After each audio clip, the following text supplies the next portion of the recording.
Fire Radio. What's up, everybody? Welcome to another episode of the Size Up Podcast by National Fire Radio. It's your old pal Pip here in my action figured office, as a guest said a few weeks ago. Like, I think actually he started with this at a Barbie doll behind you.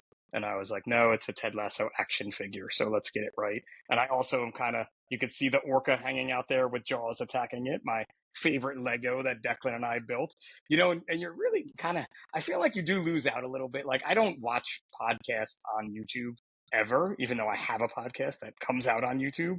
I know a lot of people do listen to them, and I do know Spotify offers this video option, which again, I don't know. I just feel like it's weird, even though we do the video thing. I don't watch them, but if you are just listening, I would say just pop over to YouTube, and then you can kind of see the setup I have going on here, and you can see actually who the guest is aside from that picture that I pick of them. And sometimes you can see our reactions or our facial reactions. I know when my guests say things, I make crazy New Jersey facial reactions all the time. That we kind of feed off each other a little bit more that way than just if we didn't have this thing going on. But I don't know. That's just my little rant for today. I also got to give a huge shout out to Valor Energy. Check these guys out. It's Valor, VALR. I got to meet them when I was out at the Arnold. Excellent, all natural energy drink, so you're not putting all that junk into you when you're drinking these highly caffeinated canned beverages. It's nitrogen infused. So for my folks out there that like drinking Guinness in a can, it's that same kind of theory. When you crack it, the pill breaks and you get that nitrogen in it. But I think the coolest thing about Valor is one of the folks behind the development of this drink, like the science, the guy in the kitchen, is a former firefighter out of Florida. So big shout out to Sam, trying to get him to come on the show.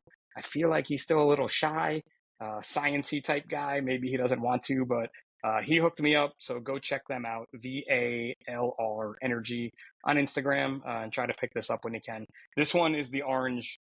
I want to make sure I get it right. The orange cream one, excellent. Tastes just like a creamsicle. So let me get a pound, and then we're going to get the guest going here in a second. You do that for the folks watching that whole drink thing, like if I turned it sideways and paused for a second of dramatic effect. But my guest today is no stranger to the marketing world, the fire world, the print media, and probably, I guess I can say, the transition from the print media into whatever media it is that I participate, the internet media. I don't even know what we call that, but we'll get right into it with Peter Matthews from Firehouse Magazine. What's up, my friend? Good, man. Thanks for having me on. And I think when you had the drink there, it's the perfect midday drink, right? Orange cream just after lunch. You got to get that energy for the day. Nothing better than orange cream for sure. Third podcast of the day I'm on right now too, so All right. I need this energy to go. Like, contrary to popular belief, like, I am normally an energetic guy. It's just been my life, how I've always been. But I do get those drags and those lulls, especially as I get a little older here. So having a little pick me up is always a good thing in the afternoon once in a while. Amen. Awesome. Well, thanks for having me on. I'm excited. Excited to do this. I've watched a bunch of your shows and Jeremy through NFR, and really love what you guys have on. You have such a diverse group of guests, so I appreciate the opportunity to join you guys. Yeah, thanks. I mean, that diversity is part of when Jeremy asked me to kind of have my own show so many years ago. He was like, dude, you're going to bring on different people than I would bring on. And I'm like, are you sure? Like, I feel like we're going to be poaching the same people. And we've even had some of the same guests, but we ask different questions. So that diversity, I think, just kind of is one thing that I love, and it's in the fire service all over the place anyway. Agree. Yeah. And it's funny with some of the stuff that we do, we try to find those outside the box folks, right? Everybody has the same circuit, right? Of podcast guests or, interviews. And so actually you were part of the profile Ryan Baker had done, personality behind a profile. We found that very important just to be able to get to know the people, right? Because there's so many accounts out there that are ingenious and they're run by great people, but we don't know who's actually running it. And I know, again, old school media, right? That's a challenge for me. Like, I could be following somebody for 5 years, have no idea who they are, sit with them, and still have no idea who they are because they've got a different name, their business name. And that's much different than the world I cut my teeth in coming here, where everything was about your identity name, your given name. So it is interesting, and I love being able to do that because we get to really see what fuels the people that are making a difference. And like you said, what is it? It's media, it's social media, it's noise. You know, it depends on how you want to look at it, what you start following through. So, um, but no, I love what you guys are doing. It's great content across the board. So again, I appreciate the invite today. Looking Oh no, forward to it. we appreciate that, dude. That's all part of this, right? It's just trying to get new people out there because there is so much noise. I love that you called it that because noisemaker is the way I kind of came up in this game too with 555 and kind of how we were banging a drum that I feel like 12, 15 years ago nobody wanted to listen to now I'm like an irrelevant speck in the firefighter fitness world at this point because there's so many other people out there who took Yeah. that mantra and torch and brought it to a place I couldn't. But there is a lot of noise. So I appreciate the fact that, that Ryan reached out to have that piece done just to get that little more message out there in any way we can.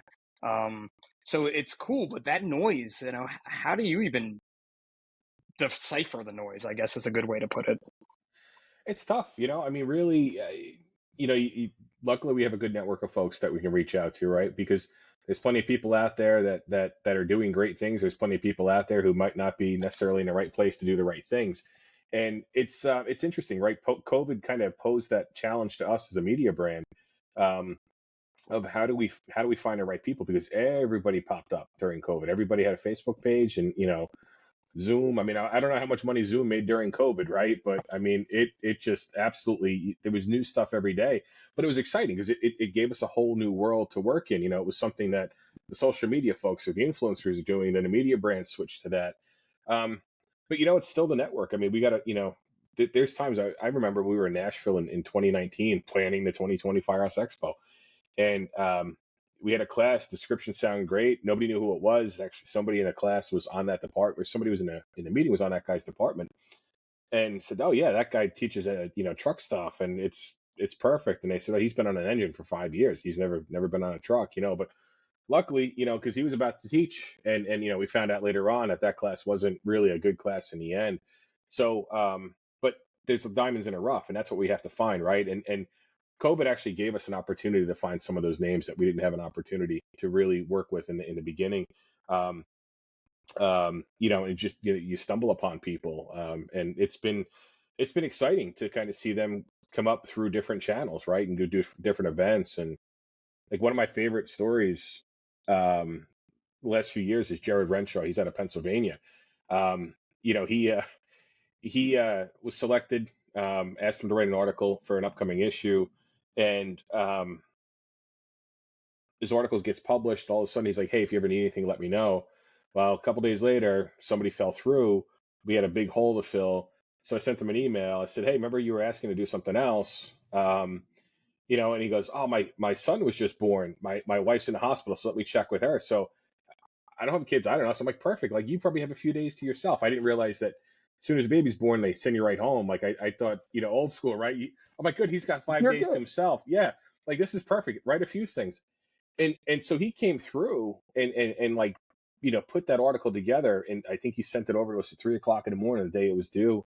But just to see him like kind of to grow, we've met, you know, we met at FRI in 21, and we've had some great opportunities since. So, but it's just there's those diamonds in the rough, and you know, everyone's focused on engine stuff or leadership stuff, and you find those niche topics that are being covered by certain people, and it's great. I mean, I remember, you know, meeting you through Larry Manasco, right? I think yeah. you were part of that story that we had done when 555 first started, or not first started, but it was pretty new because I had just moved down here, and Larry hit me up, "Hey, can we do some coverage?" So yeah, absolutely. And like you said, to see where it's going. I mean, you guys were on the floor the one year at Expo, and next thing you know, it's, you know, you're in the New York Times and you're all over the place, and it's like, oh my God, this is incredible. But move that dial, and you guys are that foundation that's really sparked a movement at you know, every event going on in this country now, which is phenomenal. It's out of control to be like I played a small role in something that I can see happening in so many different ways by so many different people, and I'm like, and people are like, so when are you going to come back? And I'm like, I don't think we are. I was like, I think we served our purpose at the time we were needed, and look at all these other amazing things that are happening now. Go Yeah. reach out to them or go here or just see like you can't build a firehouse now without a gym in it. Plain and simple, Yep. it's not Yep. happening. Yeah. And if it is happening to you in your department, reach out to me because I'll talk to some people there. If you need me to, I can still help with that, right? But I like going back to your story because you keep using the word diamonds in the rough, and we do find them. You know, I find them in podcast guests where I'm like, I try to get, I don't want to call them obscure people, but people I feel like are doing a good thing. And I love how you told that story. And he's like, well, my wife just had a baby, so let me check with her, right? And to me, that's the mark of the person that I want to work with, right? Like, I want you, not just the Yeah. person who's like, oh my God, it's Peter Matthews from Firehouse Magazine, and he needs me right now. Look, like, put my chest out, like, right? It's like, you know, those are the guys that put every fire out that they've ever seen with their mustache just by looking at it, nearly, right? Awesome. But Awesome. Yeah.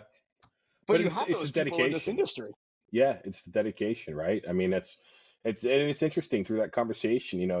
We've seen a lot of people who've come in with big energy, and like they're on fire, and all of a sudden, whether it's something at home, obviously a lot of times it's the writers get beat up in their own department, right? And again, Firehouse banter is great, but man, it's ruined some people. We've had some really talented writers, speakers, um, et cetera. And they've gotten ruined by their own organization because their organization doesn't want to go that far, right? They're happy being here.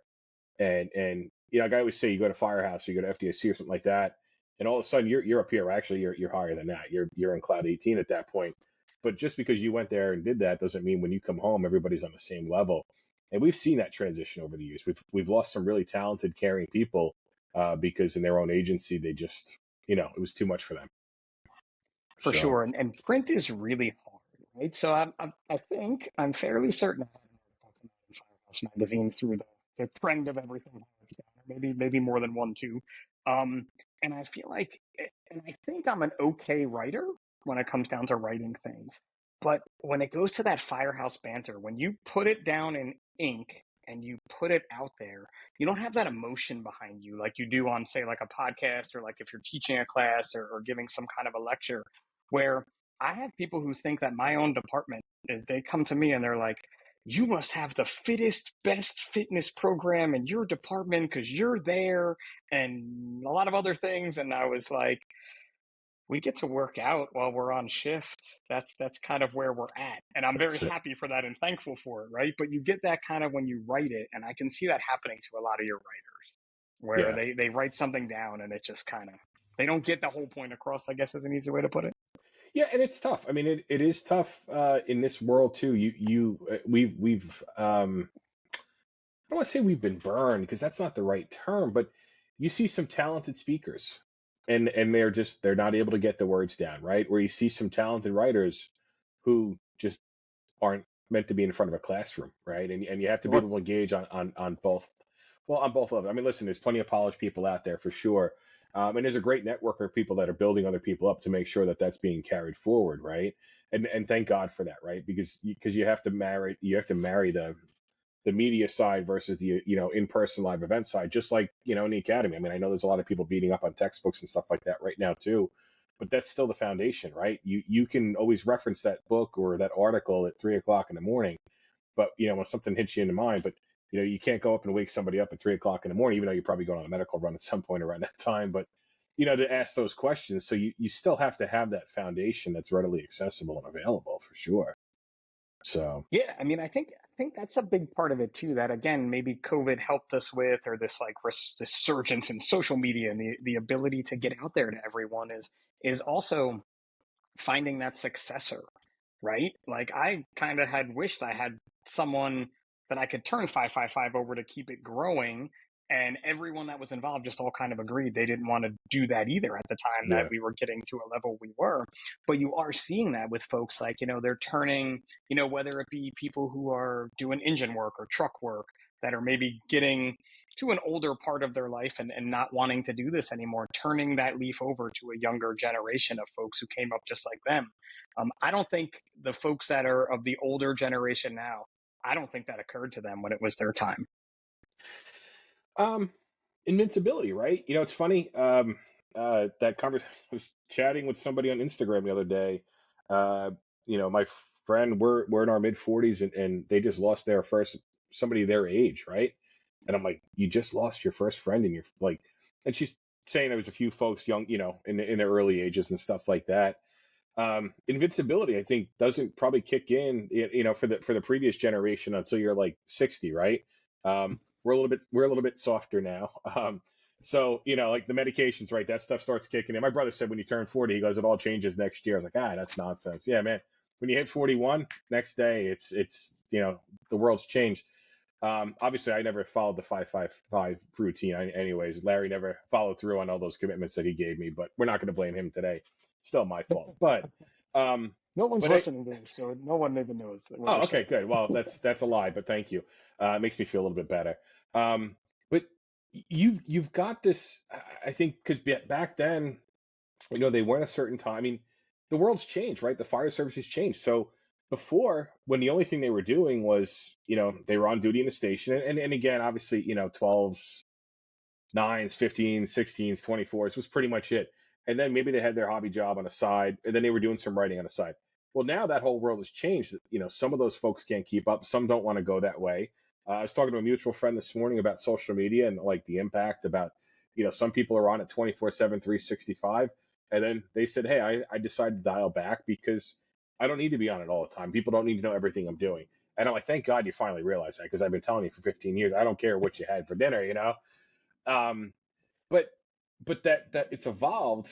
But the thing is now, because of technology and computers, or not computers, but phones being readily available, having the downtime in the stations, you can run your brand, or you can run your three brands when you're on duty, and then you still have those X days off, et cetera, et cetera.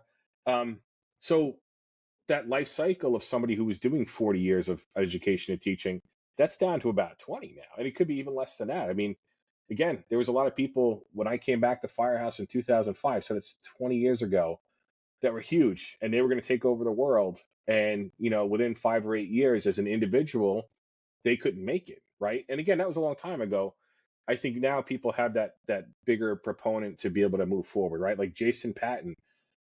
I mean, he's everywhere. Right. I mean, I can't Firefighting keep up with Chronicles, him. it's my girlfriend sends me videos of his all the time. She's like, I don't know if you've seen this, and it's not even a fire page, but she knows that that's the coffee guy, The guy, right? And that's him. yeah, and it's crazy because the reach that they have, that individual has. I mean, granted, he's got a great team. I mean, phenomenal team going on board, but just to see where you could take things, it's exciting. It really is. And again, I think he's got a long career. I forget how old he is, but I know he's got a long career of himself, across the board.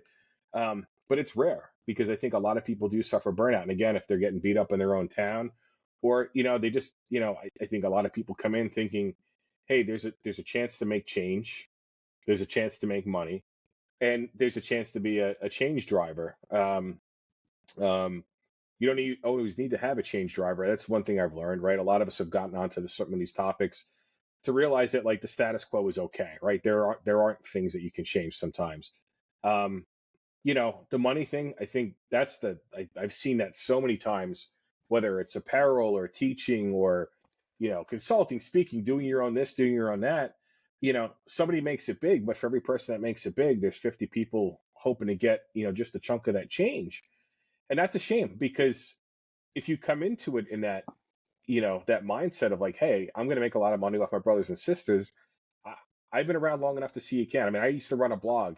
My whole goal was that was going to be my vacation money, right? So, uh, I got divorced. The blog shut down. Never made any money. I lost money every year, but I loved it. I chased fires when I lived in the Twin Cities. Posted the thing, um, and I was like, man, this could be great. I'm going to pull in a couple grand a year. I wasn't looking for a lot. It cost me a couple grand every year. And then like I got divorced. I forgot to renew the website, and I was like, you know what? It was a passion, and I still post on Facebook, whatever. Um, but there was a point in time where I'm giving 10 or 12 hours a week when I could be doing something else myself, or for work, or Max, whatever. And I was still doing it for what I thought was the right reason, was sharing the good word of what the fire service in the area was doing. But there is a cost, and that's where the burnout comes. So I mean, I've been there, I've done that before, Mhm. conflict of No, interest. that But my burnout is old boss said it real. was okay. Yeah, it is. It is. A- And that money aspect of it too. I mean, you said so much there. I'm like, where do I even start? Like, but I was thinking you might have still been in the city here, and I'm like, but with your blog, you probably could have vacationed in the Poconos. Because I think, like, everybody thinks that I've gotten this. I mean, you said, oh, you were in the New York Times. You have a Verizon wireless commercial, like this, that. That's Like, right. Yeah, yeah. I'm not rolling in cash from all these 8 million other things that I have done have been great, right? But I still probably, if I was still a per diem paramedic, probably I'd be making more a year working on the bus than I am in all the other 8 million things that I've done that loads of people see and loads of people I've been able to, right? But it's dialing in all that stuff. And it's the passion, and that's the thing. You don't want to lose the passion, right? And I felt bad. I mean, going back to the Firewire thing, man, I genuinely felt bad because I felt like I had let down. Like, first of all, like, I'm in the middle of a divorce. My brother was sick at the time, so I was back and forth to New York, and I wasn't in the Twin Cities a lot. And I felt like I literally, every time I'd get a pay, like, hey, we had a fire last night. I'm like, all right, I'll get something up later on. Like I had to put that passion to promote what they were doing aside. My buddy still sends me the pictures. There's two guys that chase from time to time. I still post them on the Facebook page. We're still trying to get some PR. But it was funny, not funny, it was ironic. I was at Memorial Weekend in Emmitsburg this past weekend, ran into a department who unfortunately lost a firefighter, and they also lost two police officers in a domestic dispute last year. So I said to the chief, hey, can I grab a picture of your group? I'll just post it on their Facebook page.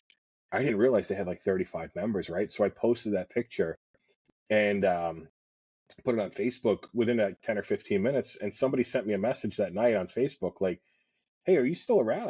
I'm like, no, man, I left 10 years ago. But if I see something, I still share it when I can because I love it. But I'm gone 10 years from there. So the next day, the chief says, hey, man, how come you're not posting anymore? I said, Chief, I left the state, 10 years ago. He's like, well, we appreciate what you guys are still doing. I'm like, it's not even me, man. That I have access still. There's other people running it. But again, the passion is there. And that's the good and bad about this industry, right? There is so much passion. There's passion to help people, whether it's the citizens, in your case. For us, it's the firefighters, helping the vendors, helping, put those people together. Somebody's got a problem. Hey, I don't have somebody, but let's throw it to our network. And like Memorial Weekend is a phenomenal, kind of look at the fire service. So I work with the food service group. Greg Collier down in South Jersey from Mount Laurel invited me to attend in 2021. He said, hey, we're short volunteers this year. Can you help? Absolutely, man. I've always wanted to go and help. I went to the one after 9/11 that was down in DC because it was so big. We covered that. I'd always wanted to go, never was able to find a way in. And now here I am working with chiefs that are, active, retired chiefs, some chiefs that have been retired 10, 15, 20 years. We have a couple of younger people. I'm now not the youngest one in the group, which is great. But we have people that have been retired 10, 15, 20 years that are spending, that are coming out from California. I come up from Texas, and other folks coming from other parts of the country, Virginia, driving for 6, 10, 12 hours just to be able to help out. Like, so the commitment is there and the passion is there. And that's the best thing about the fire service. Like, even on your worst day, it seems a lot of people find that drive and that passion deep down inside, and they come back out with it. And that's the one thing I've never seen in another industry. I mean, we have so many industries that we cover in our company, not my brand, but the other brands, and there's no commitment like there is here.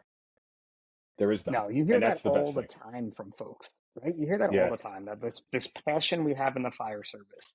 And I mean, I have it. Larry found it in me with 555 and like, hey, I want you to help me to get this thing going. And I don't even think at that point, like I knew I had it because I was teaching extrication and I was teaching and doing all kinds of things, but I never really appreciated it. And that comes with that maturity too. And then having kind of like a oh yeah, mentor like Larry or someone that was really passionate about it. It's crazy that you mentioned, you must have been in the picture I saw on Facebook today of the food service group that was at Memorial Weekend, whether yeah. it was today or yesterday, because I'm probably friends with 3 or 4 people and I don't know how I even saw it, but I just scrolled by it, of course. So maybe I gave it a like because of what it I was, think it type was of a my thing. post, but thanks for noticing. Yeah, right. And Noise, noise, anytime for noise, you, right? noise. Right. It's all the noise, right? But hey, it's crazy that you're mentioning it. I'm like, I actually remember seeing that when you said you were. I didn't know it was you. I liked it, probably, maybe. I'll go like it after this, right? In the That's all right. notes. I But forget to like things. but I love that too, like how we can extend our passion kind of idea. Yeah. Like I would think you're at Memorial Weekend every weekend as like a VIP guy, just because of who you are and what you do in the fire service. But no, you still needed that kind of in that someone was able to help you with. And Yeah. that's what has gotten me as far as it did for sure. Especially with Jeremy. Jeremy didn't have to be like, I met Jeremy probably, I don't think it was the same time I met you, but it was at Firehouse in Nashville. Met him being Jersey guys. I was messing with him. I was Yeah. doing a little skit of Jeremy, being like almost Jason Patton at that point, picking on Jeremy. With my own skit before I didn't, it could have been before Jason Patton was doing skits. So maybe he stole that gig from me. I And believe even so. going back, Yeah. he could have going back to him too, and he was a guest on the show. Like you look at someone who's just putting so much into it, but it's his passion. It's Yeah. Jeremy's passion to do what he does. It's your passion to do what you do. And it's how do we keep this ball rolling? How do we not let it stop? Yep.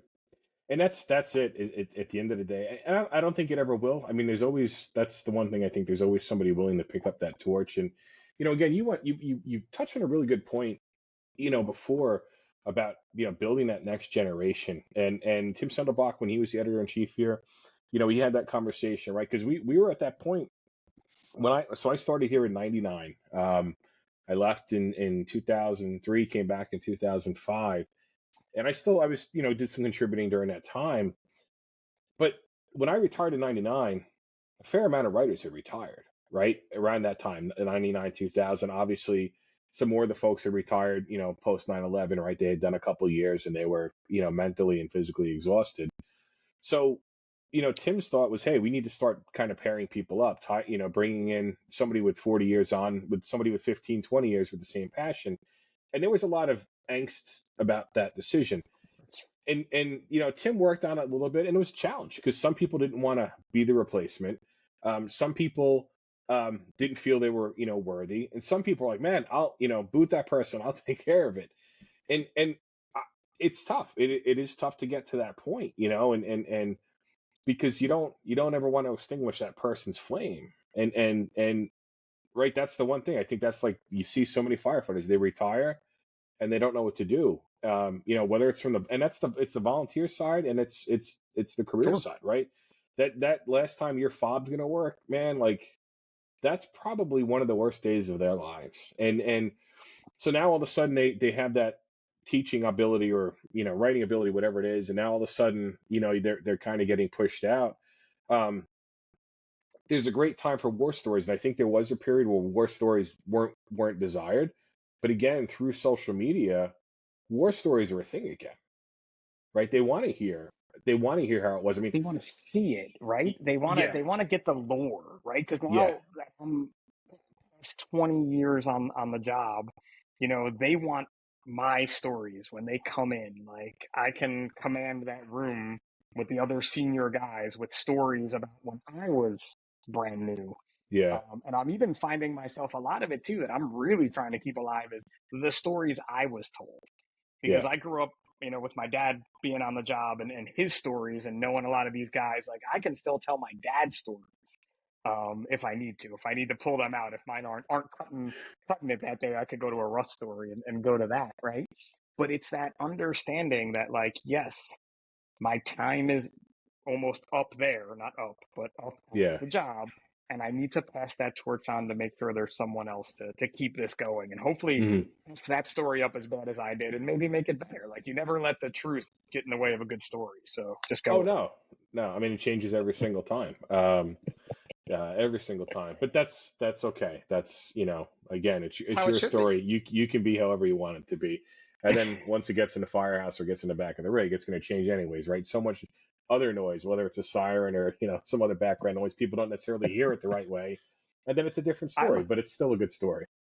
I love that story, though, when someone tells your story, like they were there. Oh And I'm yeah, like, yeah, you weren't even there when that happened. I'm like, told you that story because it happened to me. And they're yeah, like, are you sure? And I'm like, oh, I'm 100% sure. Trust me. yeah, There's a few that I have that are very distinctly me that no one could ever get, or maybe no one will ever want, but I'm still waiting to hear them told yeah. back to me. Well, and again, honestly, that's some of the importance of having, whether it's a podcast or videos or written word, having some of that stuff in stone, so you can say, "Now, this was me. Here it is. Here's, proof of point." So I, proof, I have the audio recording. I that's did right. give the CPR instructions to the person doing CPR on a cat. That was me. All right. Hey, 100%. I have the audio recording from my dispatch days. I can't deny it. I've even heard it twice in a class. Someone played Really? my tape while I was sitting in the class. Yes. Wow. Yeah, Did you I give just kind of accolades sat to the there. dispatcher? Well, that was The solid work. the first time I spoke to the instructor afterwards, because it was like one of those instructors that I had on a really high pedestal, and was like almost nervous talking to them, even though I was like, "Hey, that was me in the tape you used." Um, the second time, I was like, "Man, that dispatcher was great," just like you said. I'm like, "That dude was rocking it," and other people in the class knew that it was me, and then it just blew up like wildfire at that point. That it was like, That's "That was great. you, bro." That's We great. keep that one mostly under wraps. I've not told that story. 100 and whatever number podcast you're going to be coming out. I've not told that story, but I did. Yeah, the woman called. She spoke broken English. It was early in the morning. It was after a long night shift. I can give you all the excuses, but she did great CPR. You can hear her on the audio recording giving a Really? ventilation. Yeah, and me saying that was really good. He's got to do one more like that. I'm not a big fan of cats. I'm allergic, but in the case of this story, this is cool. I like it. I like Hate cats, bro. I cannot stand anything to do with cats. Anything. That's why this happened to me. Like, this is my curse. This was in like 90, before I was on the job. Oh, no, maybe not 90, maybe like 2000, 2001 or so. I will admit to that. I did. I am that guy. If anyone is playing the tape of the older female 911 caller, she has more of like a Eastern European type accent, and there is a very calm dispatcher giving CPR instructions, and then it ends with a paramedic saying that this was for a cat on the radio. That was me. I was the person on the other end of that 911 call. So there's my embarrassing story for this episode of the podcast. Not that I generally tell embarrassing stories from myself, and it's technically not embarrassing. It's something that happened. It just happened to be me that morning that it happened to. She did say in the tape, she starts off with my cat, but I totally missed that part of the end. And she said it very rapidly with a bit of an deep accent. So I'm going to stand by myself with that. But I have heard it in classes. I have had people call me and say, like, you're not going to believe what so and so just played in their class. It was your 911 tape.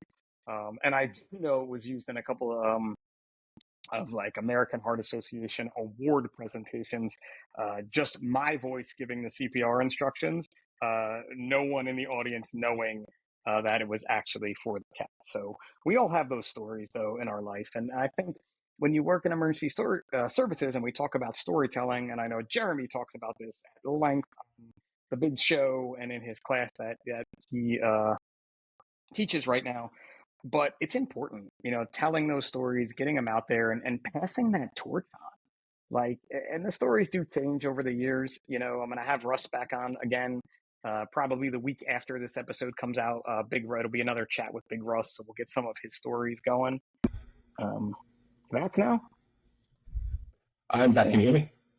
Yeah, again. Yep, you're good to go. Okay. All right. Sorry. Technical difficulties like that. But yeah, that storytelling aspect of it all is what I was kind of while you were just talking about. That's like passing the torch. So when you had that mentorship thing that Tim had started with the older writer kind of mentoring the newer Yeah. writer, it's a great idea. And I love mentorship.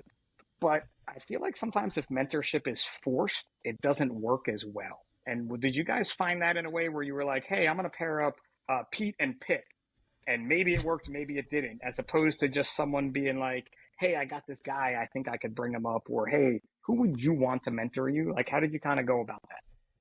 And quite frankly, I don't know all the details. It was something that Tim was working on. It came up in our meetings, and I know he worked through a few.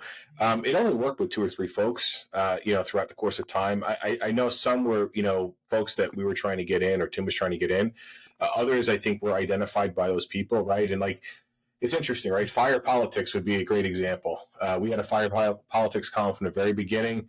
Hal Bruno eventually schooled Dennis Compton to write the story or the column, and then Dennis kind of retired.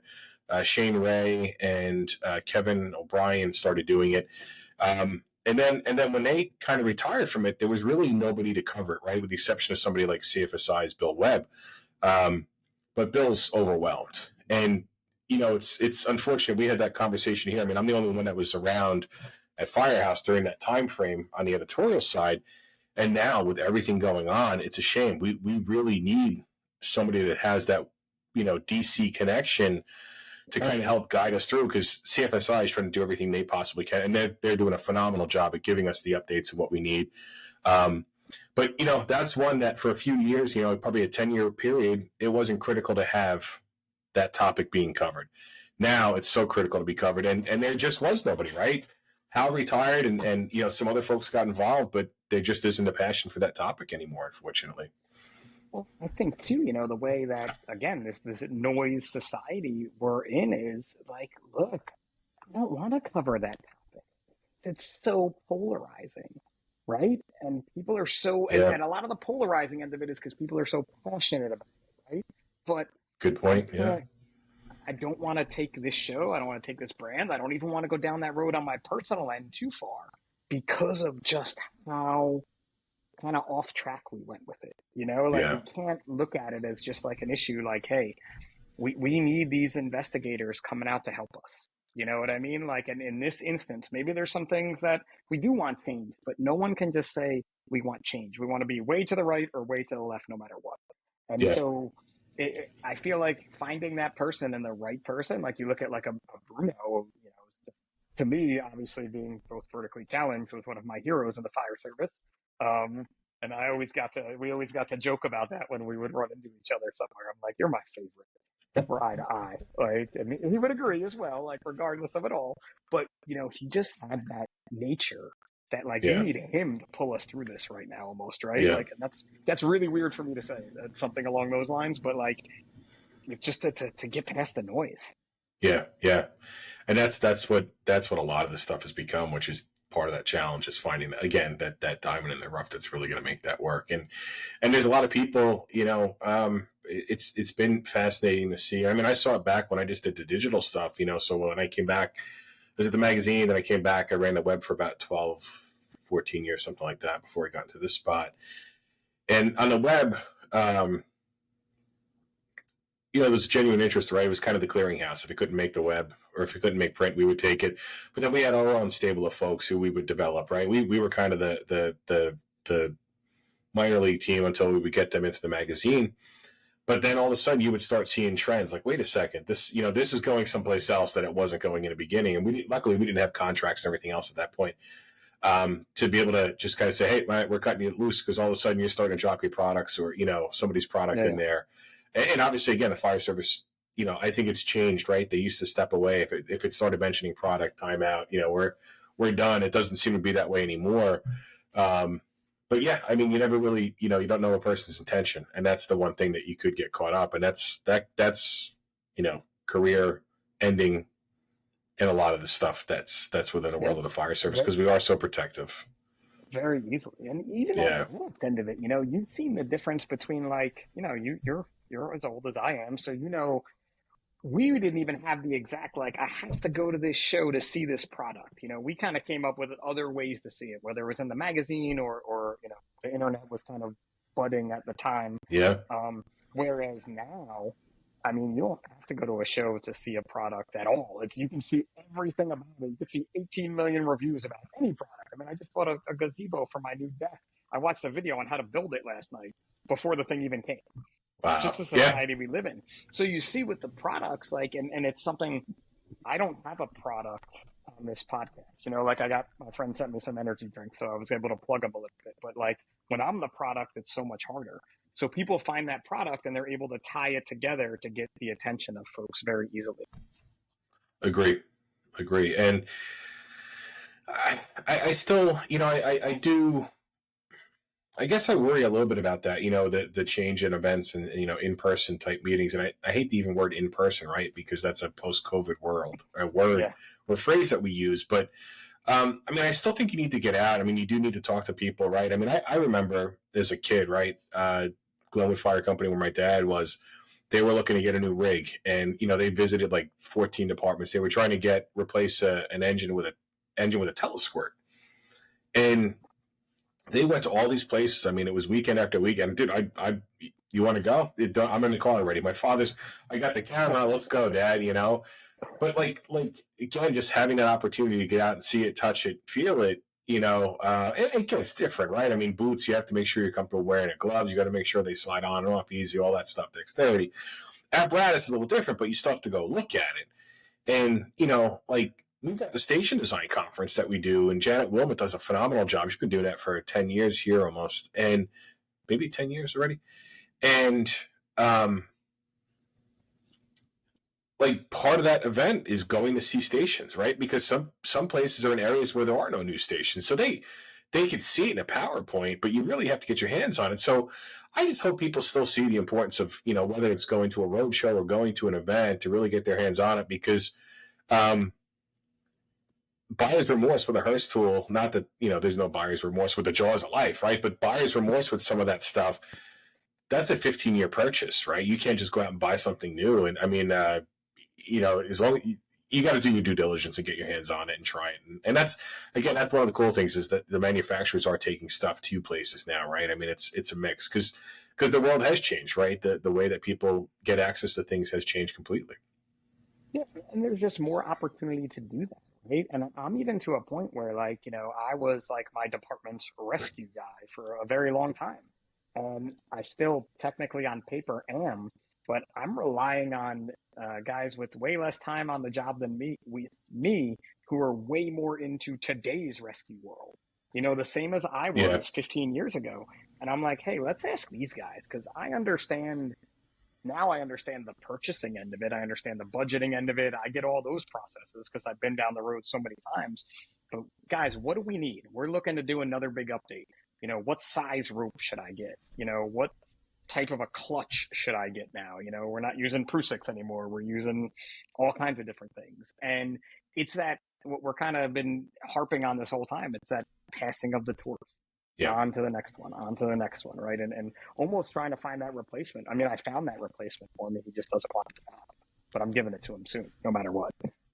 Oh, good luck with that. But I mean, it's crazy because the role of the chief, right? The chief was the check guy, and I love the story. I mean, again, going back to how it was back in the day. So I don't know, maybe it was 70, 71. My father was chief, and they went to the New York State Chiefs Conference, right? That used to be the largest fire event in the country, and it was in the Concord, New York, somewhere up in or Orange County.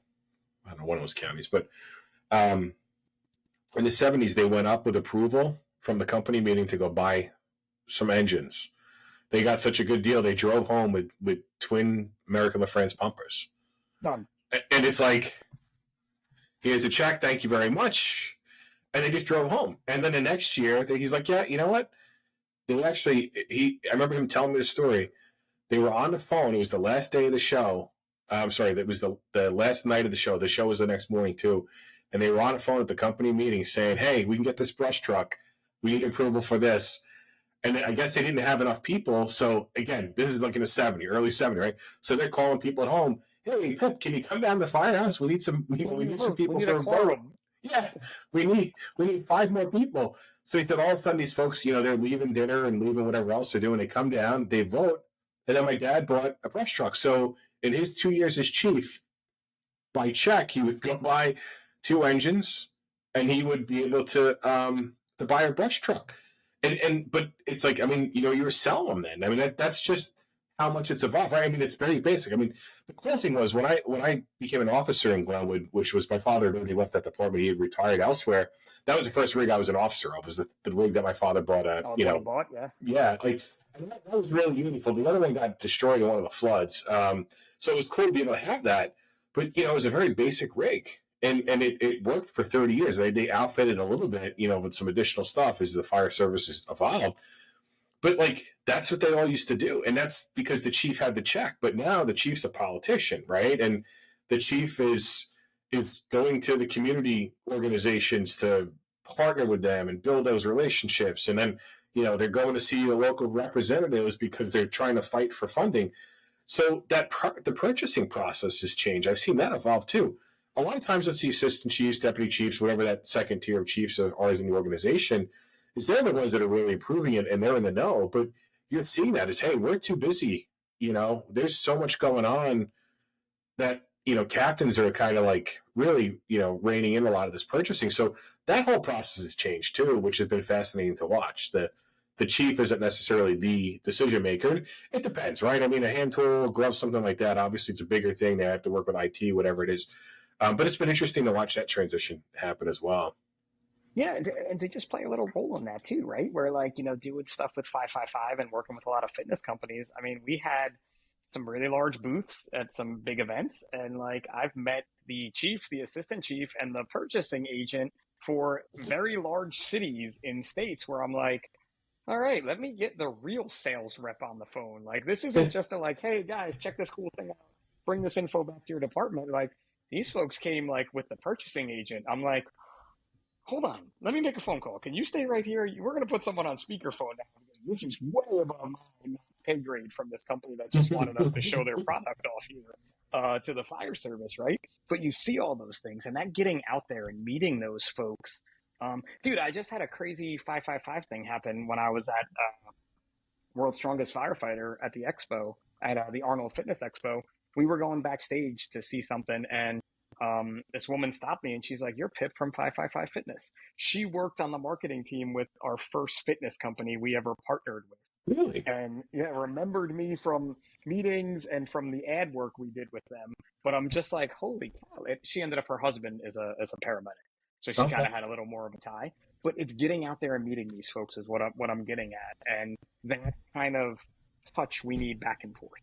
You know what I mean? You need that no matter what. You may not need to see XYZ harness or XYZ rig, but when you do it, you learn so much more about it, right? Oh yeah, yeah, and that's the one thing is, again, I think everyone's like, "Oh, I'll watch that video." I mean, hopefully your gazebo comes out okay, but you feel like you're going to watch that video and that's going to be enough, right? And there's a lot more to it, right? The tips and tricks, and I mean, I go down some of those rabbit holes some nights of like 5 hacks you didn't need to, you didn't know, 5 hacks that you didn't need to know, and most of them are crap, but obviously that person got paid.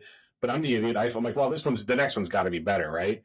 But I mean, there are certainly hacks in some of this equipment, but you can't be the hack using it, and that's the one thing that you see so much equipment that's out there right now, and I mean, it's evolved, right? Like just being in a Hearst booth and all the information that Hearst can tell you about the tools and stuff like that, it's crazy. And whether it's the battery life, whether it's this or that, or whether it sprained its shoulder or whatever, part of the rig or part of the tool, was put into too much torque, it prevents you. And again, like people are like, well, we don't need that technology.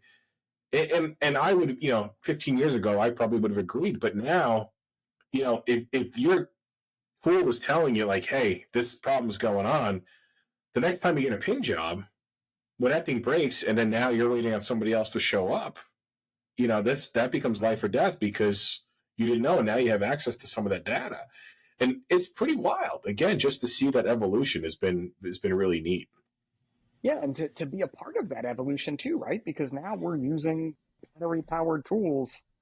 First off, I won't say every, but most rigs, I mean, our rescue and our engines, the battery's going before the hydraulics. Like, hey, we're still going to have these, and if we need them, we need them. But these battery tools, but I can remember, and it's crazy because we talked about Bruno real quick. I was at an event that Bruno was at when battery tools were just coming out, and we were just ripping through batteries. Like, this is never going to work. What are these people talking about battery? Give me hydraulics. And like, he's watching us do this in a way, as I remember it, standing there with his flowered shirt on. But like, ripping through them. Now, fast forward 15, 20 years, I'm like, this battery is awesome. I just cut a whole bar apart with the same battery. So it took that time. But now that you have folks with the internet putting stuff out there like that, like, hey, this 18-volt battery lasted 20 minutes. This 20-volt battery weighs 5 more pounds, but lasted 30 minutes. What's going to work for your department? Yeah. It's what's coming out, what's out, and what's coming out. It's mind blowing. And again, I came into the place like right at the turn of the century, where like I was reading some of the stuff a few years ago, about 2 years ago, some of the content, because next year's our 50th anniversary, and I remember the turn to 2022, we had this futuristic cover, right? Flying fire trucks and all this, that, and the other thing going on. and none of it's happened, right? I mean, trucks haven't gotten smaller. No, Gear there are hasn't. flying drone-looking That's sheet about it. motor Yeah. into high-risey things now, I guess, right? Well, yeah, those are on YouTube. They're not in Firehouse. Pip, come on, man, be realistic. But I mean, but it's going to happen at some point, right? I mean, Sure. there are places that have the robots, and it's again, listen, if you can go in and make a difference with a robot, it's cool. But I get there's a cost to it and everything else as well. And I mean, when I was in Austria 2 years ago, they were showing us their robots. Like, excuse me, every 3 or 4 stations has a robot, right? Because some of their buildings are just not meant. They're so old, but if they can get to the seat of the fire, it's going to be quicker to do that than lay out all that line and everything else. And it's again, it goes back to a safety measure. And in Europe, where they don't, firefighter death is looked at completely different than it is here. Deploy that drone or deploy that robot or a drone in that case, and put that fire out quick, and you're done, and everybody goes home. So. And it's that too, they offer, it's just a different tool for the toolbox, because we mentioned flying fire trucks and now drones. Like, dude, if I could put a drone up in the air and get that 360, get that aerial view, I could actually see what you're seeing. I mean, I had a crane collapse onto a house a few years ago, and pre drones anywhere like of thought, but we had the guys in the bucket FaceTiming with the command post. Because then we could see what it looked like from the top, and it was like that was genius at the time. Like, and it was like the no phones on the fire scene type time frame. Yeah. Where it was like, no, that phone was a win right there. Like, we were able to do that. That technology and that change that we just see, it's again accepting it, finding the diamonds in the rough that are going to explain it in the way it needs to be explained, right? And I think that's a big part of those diamonds too, at least the ones I've always felt like I've discovered, is they just explain it so well, so a broad range of people can understand it. Yeah.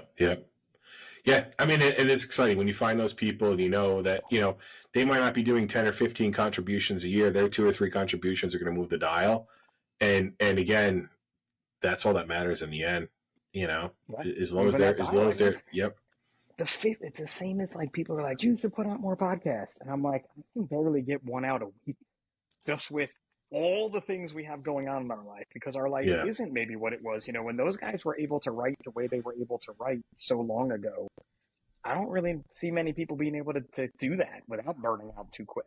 No, life was completely different back then, and I mean, we've seen, we've been very fortunate. Majority of our writers have stayed stable as needed, right? I mean, we've moved some folks out. The interesting one, right, is kind of reminiscent of what is going on is EMS for us has been a challenge. We get about 2 years in the EMS columnists and then we're out. Some are changing positions, right? We want to have people who are still on the street doing it. But it's funny, right? Because I said of all the challenges that we've had is replacing the EMS columnist, but it's just like the EMS system. The burnout is there, That burnout is 100. That makes parallels, which again you wouldn't really think like, oh, he's got to write an EMS lecture or an EMS article once a month. You should be able to do that type of a thing. Yeah. It's the same as the burnout that we see in EMS. I mean, I didn't necessarily burn out from it, but it was getting to be way too much. It was an easy way for me to do as a per diem gig. And one of my bigger issues was like just not being sharp. Like only working once or twice a month, I couldn't keep up, man. It was going way too fast for me. At these points in my life. But it's interesting that you say that, because that burnout of a writer for EMS parallels directly, and I can't even see an answer to it. That's the problem. Oh, no, absolutely not. Absolutely not. And I mean, I think a lot of places have put efforts into doing that, but the system is just, I mean, it's overwhelming. I mean, a couple times now, my folks have been to the hospital up in Albany in New York, and I think one hospital up there is closed, but the last time it was like 16 hours. My father had a head injury, 16 hours before he was able to get in, to be seen. And then it was 3 days in the ER before they can find a bed. And again, it's a much bigger, we're getting close to the end. We don't have enough time. But it blows my mind that you have an elderly person with all these things going on with a, potential head injury, fell and hit his head. And he's just sitting out in the room, right? So again, now you have, and I mean, he went by ambulance because he's 40 minutes away. My mom's not going to drive him because that would have been an even bigger disaster. That would have been multiple patients. but again, that whole system, it is interesting, but it is crazy because when you talk to people interested in EMS, everyone's interested, and they're like, oh, we can make that subtle change, we can drive that difference. And man, you just can't because all of a sudden the overtime starts popping up for them. They're mandated and they're done. And that's, you can't ignore it though, because it's, on the fire side. Yeah. It's just like a rinse, wash, repeat type cycle, because Yeah. the same things that they're complaining about today, we were complaining about 30 years ago when I got into this. I can't get into the ER. I'm waiting in line with my patient. Okay, we'll make the ER bigger. Nope, that didn't solve the problem. Okay, we'll make the hospital bigger. Nope, still didn't solve the problem. Okay, we'll pay you more. Didn't solve the problem. It's just this rinse cycle for these folks, and you can totally see it. But I think it's interesting even just to talk about it here briefly towards the end of this one of like, there's no real answers right now. And without people trying to find them, because there are people trying to find them out there, and I wish them all the best that they can, but we got to somehow make that system better. Agree 100%. And hopefully they do. I mean, I don't think it's going to be in the next 5 or 10 years, unfortunately, right? It's all sorts of stuff's going to change to make it a positive, but it's, it's just the EMS thing is interesting because there's so much that you do have to look at. Fire departments don't want to cover it, and I mean, it's probably one of the lower ranked articles that we have year after year. Sure. But it's impacting of everything that's being done in there. Every one of our readers is going to be doing something from that EMS column. They might not be making a rescue. They may not be doing a technical rescue type incident, but they're going to be doing some sort of EMS skills that we cover throughout the course of the year. But it's a tough realm to be in for sure. And that's even the folks that don't do EMS, but yet you see them bringing someone out and immediately trying to do the little EMS that they've known or learned, or, like, I hate EMS, but you're ripping your mask off to start doing something for the person you just brought out in a way, which is always interesting. And EMS it's just such a part of our job now that really, and I even hear some of our younger guys kind of talking about it. And I'm like, look, man, we've been doing this here for 40 years now. So don't act like you took this job and didn't know this was part of it. We're not hiding this from you anymore. You weren't one of the guys that in the 80s, they took the job in the 60s and they weren't doing it. And now they're like, nope, you got to go to this class. So it's all known in most places. It's not even I don't even understand when you see, some of the soapbox social media, like cowboy or keyboard cowboys, like saying like, wow, EMS, where I'm like at FDIC saying like, look, man, if you're not using Narcan 4 times a day, you're probably not a real firefighter at this point. But as a firefighter, if you use a Narcan 4 times a day, I don't think so. No, you're not yourself. If you okay, I see. For other people, but it's that end. It's not going away, man. So we have to work somehow to make it better, right? Yep. Amen. Oh, Amen. Let's finish this great podcast. Well, we're going to do the size up 10, but we're not finishing on EMS. That's definitely no, absolutely not. Oh man, I don't know. It's a good question. What do you have coming up? What is, so you said you plugged Firehouse's 50th anniversary next year. So we have that to look forward to in 2026. 2026. What else do you have coming up? What do you want to plug? I'll give you a plug time. I mean, I'm excited. Fire Fusion, that's our second year doing a tech conference. That's going to be in Charleston in mid-October. The lineup's going to be really cool. Just polishing up the last couple folks. How it is trying to get people to send in some information from time to time, right? Commit to a podcast date? No, I don't get it. Pretty damn easy, but it takes a while. We're excited for that. But that's it, man. Honestly, I'm just looking forward to the summer because the summer is when we get to see everybody. Again, coming up Memorial Weekend, it's great because most of those people I only get to see but once a year. And it's a shame that the time there is so short. I mean, first of all, hey, none of us want to be in Emmitsburg, right? We don't want to be there for that service. We wish there was nobody to be honored. The reality is that there is, and we're grateful for the service they do. But I love the summer because it's a chance to see all the folks in the fire service, all the different events we get to go to. So, be bouncing around a couple of events and looking forward to seeing everybody. Nice, man. Well, that sounds like an exciting summer. I don't know. I don't even know what I have coming up to say. Like, I'm going to be at this one or I'm not. But it also, too, it got to the point with my kids, now that they're, high school and getting ready for high school, they're doing so much stuff.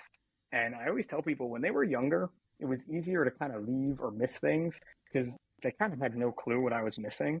And I didn't ever miss the Christmas play at school. Okay. Did they really care if I was at the Christmas play at school? Where now, I'm hurting. I got to work next month and I already know I can't get the day off. and I'm going to miss one of their musical performances. And I'm like, Wow. Yeah. so it's Yeah. hard to say like, hey, I'm going to go away for a week here to hang out with my fire friends and then miss whatever it is they're doing. But that was Oh yeah. important for me. Yeah. Well, and it's interesting. Again, never had kids. Taking care of my parents, helping out with that. I'm what 1,200 miles away from them. I'll be going up there in a couple of weeks, spending a week with them, and um, I don't know, man. Anybody who's is a parent, or taking care of somebody in their family, like uh, my life, I didn't know how easy my life was for a long time until I started helping out my folks. Um, but it is, you can't make everything, right? That's always the joke amongst all the guys that, I run around taking pictures with. You can't make every fire, right? But you can't make everything in life. And that's the unfortunate part. Um, but, but what I've noticed, and when one of the guys from St. Paul actually taught me that one time was, you can't make everything, but it's the ones that you make the difference. That's what it's all about, right? It's like, Yep. all right, those are cool words. I dig that. And you appreciate every moment that you're there. Oh It's my like God, can't make yeah. every fire, but when you're there, make sure you turn it into the best learning experience you can and the best experience to make it better for the next one, no matter what it is. Yeah. Very So true. there's always that. But I do know you got to go back. I'm guessing you didn't hear me, listen to this one. But I have a chat with my dad like 2 or 3 episodes, and we're going to try to make it a monthly thing. But Okay. I started it with like, this is my third child. My third boy is right here because we've definitely, like you're saying with your parents, that role reversal. Oh yeah. Parenting your parent. Oh my God. Am I so parenting my dad? I'm like, Dad, why do you make me do this? Like, it's worse than dealing with Finn. I'm like, come on, let's get together. It's been an interesting experience for sure. So No one prepares you for that, too. They didn't prepare me for it. Even though I did see them, my mom take care of her dad, they didn't prepare me for what it was. They did nothing. They just leave you to it. Just go. well, it's you'll be fine. You'll figure it out. You're smart. Like Yeah. well, it's just like most people aren't prepared to be parents, right? I raised you well. Right? I got that one already. Well, she says to me all the time, like, how did you learn this? I said, oh, my parents, they did a poor job, right? That's like my father, his mental capacities are, my mom's still pretty sharp, so I can joke with her all the time, and she's like, oh, you shouldn't be doing that. I'm like, well, you should talk to my parents then, because that's what they taught me to do, and I give her a lot of lip like that, and when she gets a laugh out of it, good. When she's like, huh? I'm like, God, that, I went too far today, right? But yeah, it's a wild experience for sure. Grateful to have the opportunity to do it though. Me too. I'm blessed, right? Cherish every minute with them, and Yeah. you even said it before, like being able to chronicle it now on video. Yeah. So my wife works in palliative medicine, and when my mom was on hospice, she's like, you should do some recordings with your mom. And I just wasn't really in the mental space to do it with her at that time. And it's now been a few years, and Jeremy's been after me, and my buddy Gerard from Australia, who's met my dad when he's been here, is like, you got to do this with Russ. You got to get him on the show. He's the best storyteller out there. And so the one time we did it, now we're going to do it again. It was like the best 20 minutes ever. And so being able to chronicle it, that's a big part of this. And that's what Firehouse Magazine has done. I mean, I have them. They're right over here. When I wrote for you guys, I have my Firehouse Magazine. Like when my department was mentioned, or a picture, like for you taking pictures.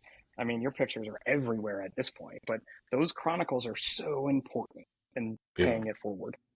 Amen. Very true. And I think something just key there too is, like in stations, you see a lot of bare walls, right? I know. Born out of the fire in Baltimore a few years ago was take the damn picture, right?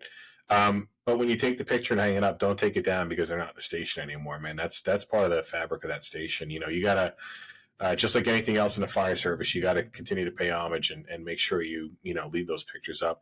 Because I've been to a lot of places like, oh yeah, it's all new shifts, so we took everything down. We're just starting pictures of us, and it's disappointing because you gotta it's like here it is in the corporate world. We're just another number, right? You might be another number at Station 6 for the next 10 years, but there was 50 or 60 people who came ahead of you that built the lore of Station 6, and you got to make sure you continue to respect that. I think that's one key when it comes to pictures. It's hard now because we're not printing pictures anymore, right? So we have a lot of old pictures, but we don't have a lot of new ones. And in my house, we have a lot of pictures of buildings we lost. I'm like, can't we ever put a save? Like, how do we not have like the cool picture of 4 windows blowing out of Division 2, and then next to it the picture of no fire blowing out of those? We don't have those ones. We have like, that's the day my shift burned down a city block. That's the day the Knicks lost that huge warehouse. It all looks really cool, but you're like, these are no wins. We don't have those wins in there where it's like, no, we knocked out one room done. Those aren't Yeah, good. one line. Yeah. That's You definitely know, the joke in my firehouse. We only put the losses up. That's and two, we have this has never been. We have the screensavers running, and mhm. there is a screensaver when I was part of like losing a city block. Like we lost a row home, Oof. the whole thing was just gone. And like you'll see the pictures rolling through, and there's even ones of us like dejected sitting in rehab that when you delete them, people put back up because of the dejected look on like six of our faces of just like what is that? I'm like, that's when we failed to do Yeah, anything yeah. positive. But it's Jersey. It's fine. They'll find something else to put there. It's okay. 100%, yeah. And listen, Yeah, if I delete that, I have tried to make those photos disappear, and I think there's someone with a file that knows that probably, we do that. So, and I appreciate probably. them for it because I would do the same if it was their Yeah, sad, dejected. My hair's all messed up. It was just bad morning, bad end of a shift, bad way to do everything. Like that's how it goes. it happens. Yeah, Yep. it All right, happens. man. Let me get to the science up 10 here. I've kept you way Okay. longer, even though you said you had nothing doing this afternoon. As much as we could talk all day. But my audience is right around that like hour 15 minute, and then they All right, decide that's they don't fair. want to listen anymore. So, all That's right, fair. which one is it for you, man? The beach or the mountains? Man, it's a tough one. I was thinking about it. I'd still have to say the beach because the mountains don't make noise, but the beach does. Man, I just love listening to that water. I was just down in Florida last week, 2 weeks ago, and just listening to that water, move back and forth. Nothing better than I do that. love. I do love the water, but when you said like the noise of the beach, I was just like straight to the Jersey Shore, like Oh fist no, no, bumping, no, like like the it's real about beach. like Yeah, I was real straight. Okay, beach. now I understand. Yeah. Just the real. Okay, I see how it is because it's the shore here. But anyway, what, what, what are you looking to do? Night out or night in? Uh, like I said earlier, I'm old now, right? So nights out are great, but it's only with the right people, right? But a night in, you can, it's you can never go wrong with a night No, I'm to that point too. I love a night in. in. Yeah. How about a movie everyone needs to see? Uh so this comes up. My boss is good about asking this question, and I say a movie, everybody stares at me. It's still one of my favorite movies. It's The Paper with Michael Keaton, and it's actually based on a New York Post and the story of a crime that's committed and I used to work for the New York Post. I was part time there before I left to go full time there when I left here and came back. And it's still just a great classic New York City movie, and it's again how it was back then. Deadlines and the smell of print Yeah, or the smell of ink and stuff. Still my favorite movie. So I'm gonna have to say that one. Most people won't find it interesting, but I don't care. It's my favorite, so it's no, fine. it's a good flick. It's a good Yeah, flick for sure. yeah. But well, then with your history of the paper, like, have you seen all the seasons of The Wire? Oh, absolutely. So, dude, that's when I was living in Maryland, Oh, really? and Okay. so when I was at the Post, they talked about The Wire. The one thing I didn't do when I worked for the Post, I didn't pay attention to I had to pay attention to the celebrity stuff, but just what I had to do. I didn't pay much attention to it. So then when I moved to Maryland, they were filming The Wire, and we had seen like a couple of clips. I had never watched it in full until COVID. My God, what a Amazing. great show! Amazing. What a Every great season is show! amazing. The acting is Yeah, amazing. The just the yeah, storyline. Like if you and then when you know people from the area, like you were there and you hear about it, they're like, yeah, this is pretty much all true. Like this is how yeah. it went. Yeah, it's So it's nuts. One of the that's one of the best shows I've seen. It was and Tiger King or whatever his name was too. That was COVID really got it both was a ends of the great COVID spectrum. show. Yeah, You cannot deny that. Like yeah. Tiger King was not like that helped me through COVID for sure. Same here. Same here. 100%. All right, you're on a cross country road trip. Who is your celebrity co-pilot, living or dead? Celebrity co-pilot. Oof. Man. I hate celebrities because of my time at the Post. Right. I'm gonna have to say. I'm going to Famous start with person, that. like any, it could be a Well, politician, sports uh, person, family member, anybody you pick. You pick. uh, there's so many ways to go. You know what though? I hate to say it like this, right? But Bruno Skinny, I think that would just be a cool because that Bruce Lee? conversation's never going to stop. You bring that name up. I think that would be good. Um, just like my father, there's a million questions, right? There's a million questions I wish I had asked. And the same thing, Brunasini. I'd still pick Brunasini just on a fireside because it's a long trip. My father, they're very secretive. My parents are very secretive, so I wouldn't learn a lot. We'd get from like to New York to PA, and then be like turn on Louis Armstrong the rest of the trip. So I'd go to Bruno. No. I think that'd be fun. Bruno would not stop talking from one coast to coast. He would be able to just keep the flow going on his own. You wouldn't have to say much either. Is what I've in my conversations with him. I always said, I'm like, I'm very short with you because you talk a lot, but you're not. Do you make your bed every day? Yes. Do you? I do, actually. I do. Okay. I throw the sheet over because sometimes my wife's there, sometimes she's already gone, but yes, I do. Well, that's all we do. Win every day. Like, that's it. It's just that little bit of a win, and then I kind of tank down, and I become useless for the rest of the day, so. Hey, but that's what it's right. You start, you start, and that's it. It doesn't matter after that. Yep. So if I skip a workout, I'm like, no, I made my bed today. I'm good. I can skip a workout. I've been doing that for years. It's fine. You're right. Good point. That's it. 100%. How about a book everyone needs to read? Oh gosh. So, I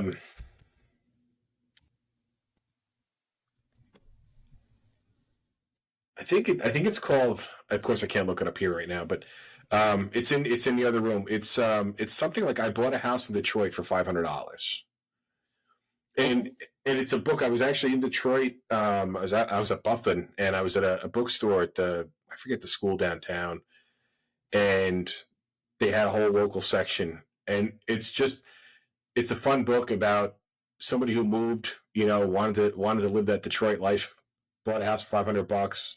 Throughout the course of trying to build it and refurbish the house kept getting robbed.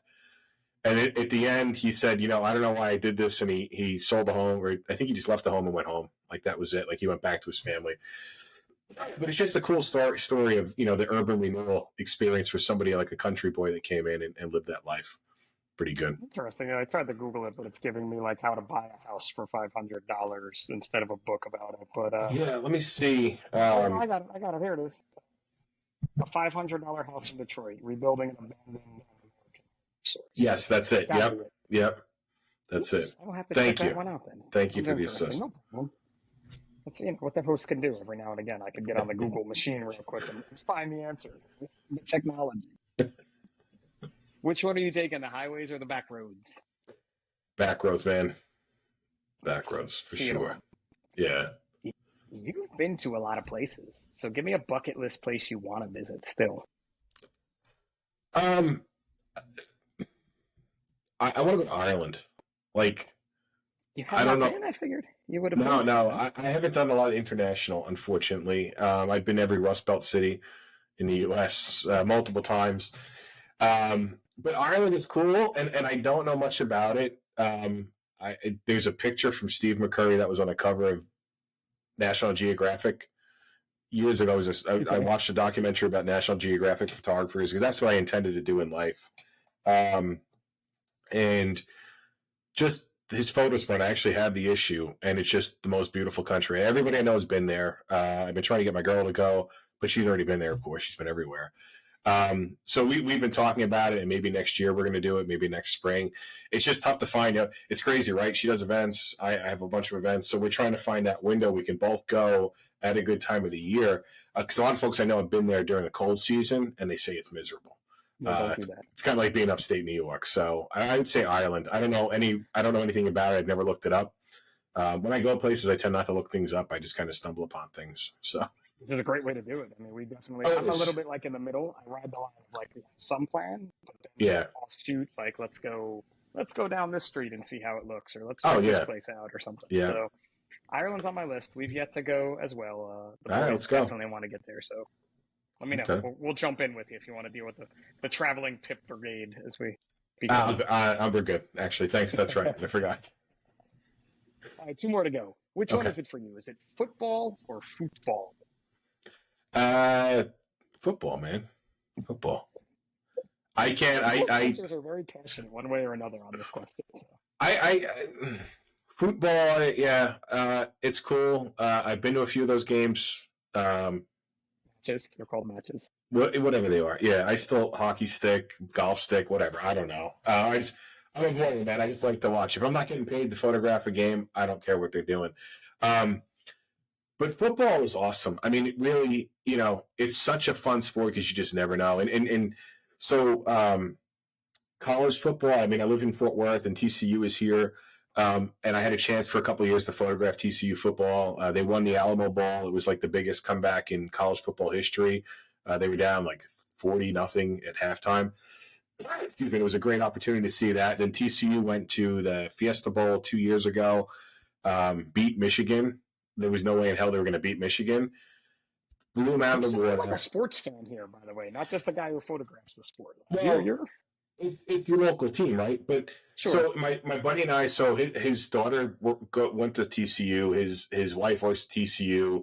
I used to photograph stuff with him during COVID. They kind of changed a lot of the rules, so I haven't really photographed since COVID. We're like, where do you think it's going to go? It's like, because what we wanted to do was book something ahead of time, so this way we had cheap everything for a trip, right? We didn't know which bowl they were going to. So they go to Arizona. We had a blast. The game was a blowout. It was so much fun. Well, now they're going to the Nationals, right? And so we were having this big conversation. Do we go? And I'm like, it's not my school. I'm going.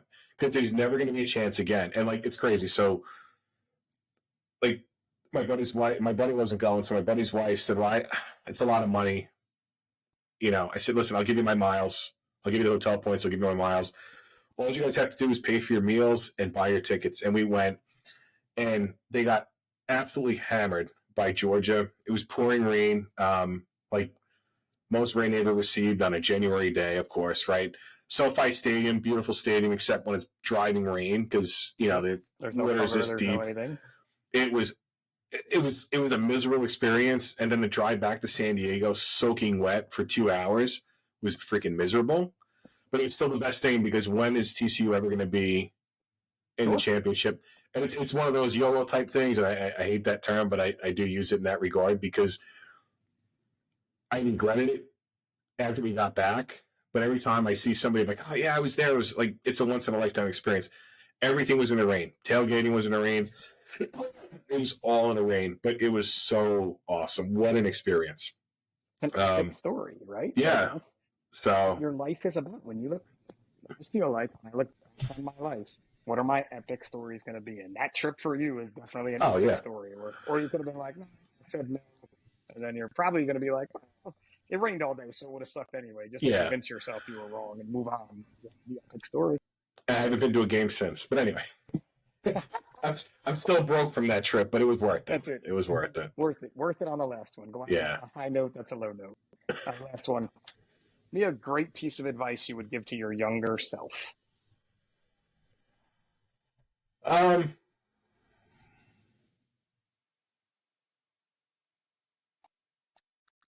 Listen to other people. Obviously, you got to know the people to listen to, right? Sure. The I told you so's have come up a lot in my life. And you can be bullheaded and you can think you're on the right path. But there's a reason we have friends, right? I mean, there's multiple reasons we have friends, but there's a reason we have those select friends. And I had Andy Starnes on a podcast a couple months ago because we talked about his personal board of directors, and I never looked at it like that until he and I had that conversation. But there's a reason you select certain friends, right? There's we have some friends just by default, colleagues, whatever it is. But with tunnel vision, man, we lose a lot. And when you lose a lot and you don't listen to your friends and you put yourself in stupid positions. So I would just say, listen to other people and take their advice. You don't have to take all their advice, but at least be open-minded to listen. I love it, man. And I'm going to actually take some advice from you right now and give my friend Andy Starnes a call when we get off this podcast, because he's yet to be on an episode of the Size Up. He's been on National Fire Radio a couple times, so he's probably mad at me for being like, why didn't you ever ask me that? It is very nice Andy type voice and, the way. Southern charm. Yeah, right there. But he's probably still pissed that he's like, this guy. He doesn't want me on the show, and I didn't make it to FDIC this year, so I didn't even see him. So I'm probably due for a check-in with that guy anyway. So I'm going to take your advice on that. But Pete, this has been an absolute pleasure, man. We have to do this again for sure. Like this is. I appreciate it. I appreciate it very much. And sorry for the technical errors. At least it gives you something to do when it's done. So there you go. Apologize in advance. But no, thanks, man. Something to do. Somebody's going to do that, not me. Oh, okay, even better. Sorry, but I just again I appreciate. I love seeing where you've come from, and again, it's one of those things, kind of like the advice thing, is you never know. You never know who you're going to meet and where you're going to end up, right?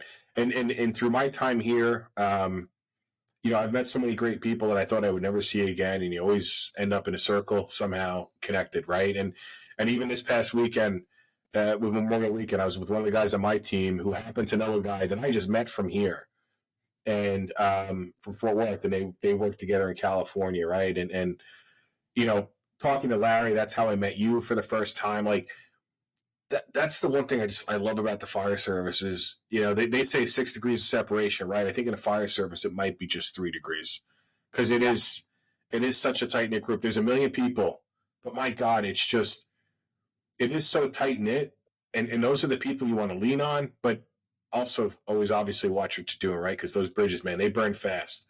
Some firefighters they won't necessarily pour that water on. But again, it's just been cool to run into you over the years and see what you've done. And again, I'll when Larry started when Larry reached out to me to help out, like, I believe in it. I think it's very important, and it's definitely saved lives. And so the work that you've done, I just can't say thanks enough for everything that you've, committed to and contributed to saving lives on and off the fire ground, because I don't know if people give you accolades, and I know it's the worst thing to do is give somebody else accolades, but it's also a good thing to do. But you deserve it, because you've definitely made it a difference. So appreciate that. Thanks, man. It was great, and I owe a lot of that to Larry too. You know what I mean? Like, I was just I was just a fan from New Jersey who ran his mouth to the wrong dude who put me on task for it, and literally put me on that task. But again, those circles and that 3 degrees of separation is so true.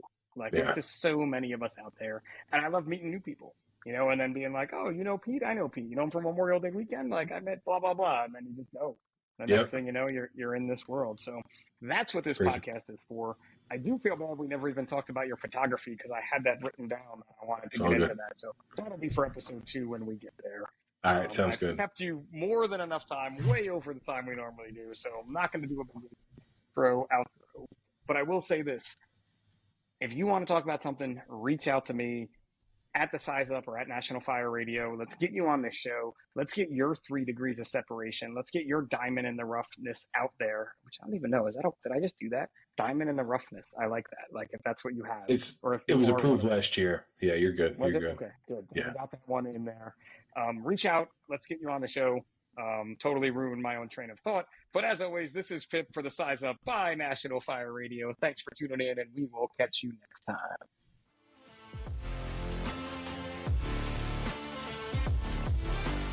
National Fire Radio.